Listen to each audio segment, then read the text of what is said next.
అని చెప్పి నేను ఒకసారి రేవంత్ రెడ్డి గారిని అడుగుతా ఉన్నాను.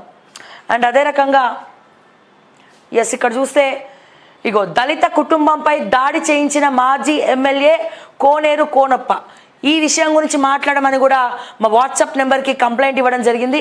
సో దళిత కుటుంబంపై దాడి చేయించిన మాజీ ఎమ్మెల్యే కోనేరు కోనప్ప మరి ఈయనకి ఏం పోయే కాలమో తెలియదు, ఓడిపోయినా సరే మరి ఇంకా బుద్ధి రానట్టున్నది కోనేరు కోనప్పకి.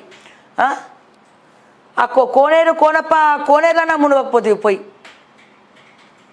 మిస్టర్ కోనేరు కోనప్ప పోయి అక్కడెక్కడన్నా కోనేరు ఉంటే దాంట్లోనన్నా మునిగి నీ అవినీతిని ప్రక్షాళన చేసుకో. ఎందుకండి దళిత కుటుంబాలపై ఎందుకండి మీ అక్కసు? ఇగో చూడండి ఒకసారి.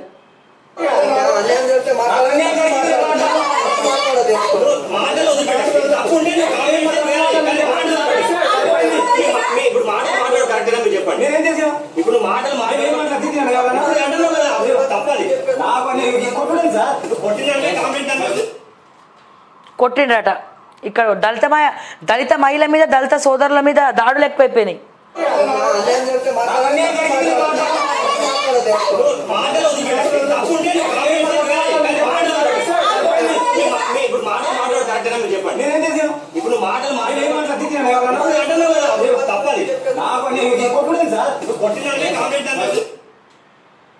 వాయిస్ క్లియర్గా ఉందా?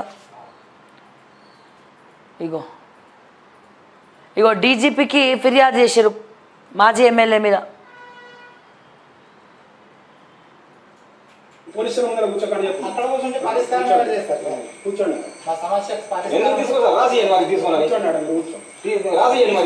మాజీ ఎమ్మెల్యే కోనేరు కోనప్ప అందరికి న్యాయం చేయాలి. చెప్తున్నా కదా అక్కడ కూర్చోండి కూర్చోండి ఇక్కడ పోలీస్ అక్కడే కూర్చుంటారు. పోలీస్ స్టేషన్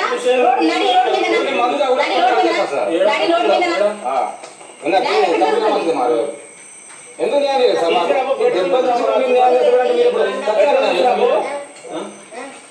ఒక అప్లికేషన్ తీసుకున్నాక మీకు చెప్తాను ఉంటారు సార్, ఆడేందుకు ఉంటారు అంత బెంచ్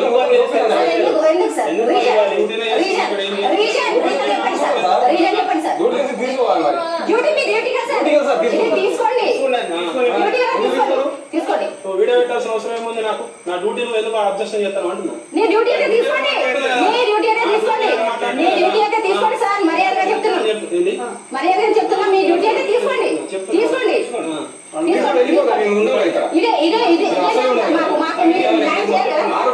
సో రాజకీయ నాయకులతో కుమ్మక్కయ్యి ఎస్ఐలు సిఐలు ఇష్టానుసారం వాళ్ళు ఆడిందే ఆట పాడిందే పాట నోటికి అదుపు ఏమీ లేదు. సో మరి ఏం చేయాలి ఇటువంటి వాళ్ళని?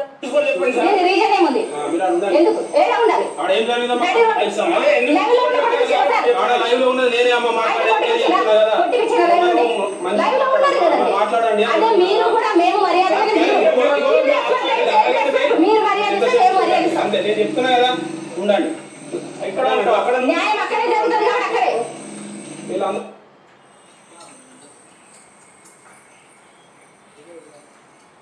సో రాత్రి కూడా అక్కడే ధర్నాకు కూర్చున్నారు వాళ్ళు, అక్కడే రాత్రి అంతా కూర్చోవడం జరిగింది. పోలీసులు దౌర్జన్యం అక్కడ కూడా చేయడం జరిగింది. ఇగో ఎమ్మెల్యే పిఏ దినేష్ ఇగో ఇగో ఇక్కడ ఇందాక వీడియో చూసినాం కదా మనం ఫస్ట్లో వీడియో చూసినాము. ఎవరైతే ఆ ఎమ్మెల్యే పిఏ ఉన్నాడో ఆ దినేష్ ఇతను. సో ఇతను బెదిరిస్తున్నాడు వాళ్ళని. అంటే ఇక చూడండి ఎట్లా దౌర్భాగ్యానికి దిగి వీళ్ళకి ఇంత ఎందుకు? ఇంకా ఓడిపోయినట్టు చక్కగా కూసోక ఎందుకు ఇవన్నీ? ఎందుకండి?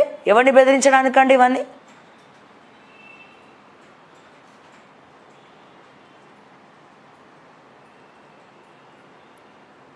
ఇగో నిందితులకు న్యాయం, బాధితులకు అన్యాయం చేసిన ఫిర్యాదు తీసుకోకుండా విచారించకుండా అక్రమ కేసులు బనాయించిన బెజ్జూర్ ఎస్ఐ ఎస్ వెంకటేష్, అట్లాగే circle inspector Kautala, DSP Karnakar, Kagaz Nagar SP Asifabad అధికారులపై చర్యలు తీసుకోవాలని చెప్పి అక్రమ కేసులు తొలగించి న్యాయం చేయాలని నిందితులపై చర్యలు తీసుకోవాలని విన్నపం. ఇట్లా ఉంది పరిస్థితి, వీళ్ళ పరిస్థితి. మాజీ ఎమ్మెల్యే కోనేరు కోనప్ప ఈ వీడియోలో ఫస్ట్ వీడియోలో ఉన్నది వాళ్ళ పిఏ కోనప్ప పిఏ దినేష్.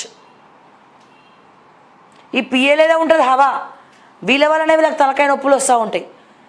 పిఏలని కంట్రోల్లో పెట్టకపోతే గిట్లనే ఉంటుంది పరిస్థితి. వాళ్ళు నెత్తికెక్కి కూర్చుంటారు. వాళ్ళు న్యాయం వైపు అడుగులేస్తే పర్లే, వాళ్ళు అవినీతి చేసినా ఎమ్మెల్యేల మీదనే వస్తుంది. నేను మళ్ళా చెప్తున్నా. ఇప్పుడు ముఖ్యమంత్రి గారు ఉన్నారు రేవంత్ రెడ్డి గారు, పిఏ జైపాల్ రెడ్డి రవాణా శాఖను మొత్తం దోచుక తింటా ఉన్నాడు, దొప్పక తింటా ఉన్నాడు. అన్నపూర్ణ, మా ఫ్రెండ్ అన్నపూర్ణకు కూడా ప్రమోషన్ ఇచ్చినాడు 2 కోట్లు. పొన్నం ప్రభాకర్తో చేతులు కలిపినారు. పొన్నం ప్రభాకర్ కూడా దీంట్లో గుంజుకొచ్చినారు. పేరు ఎవరికండి? బ్యాడ్ నేమ్ ఎవరికి వస్తుంది? రేవంత్ రెడ్డి గారికే వస్తుంది. జైపాల్ రెడ్డి ఏముంది ఇక్కడ, కాకపోతే ఇంకో దగ్గర చేస్తారు గవర్నమెంట్ జాబ్ కాబట్టి. కానీ బ్యాడ్ నేమ్ వచ్చేది ఖచ్చితంగా రేవంత్ రెడ్డి గారికి. సో అట్లనే ఏ పిఏ తప్పు చేసినా ఎమ్మెల్యేలకే ముప్పు అంటుకుంటుంది. ఇది మాత్రం గుర్తుపెట్టుకోవాలి.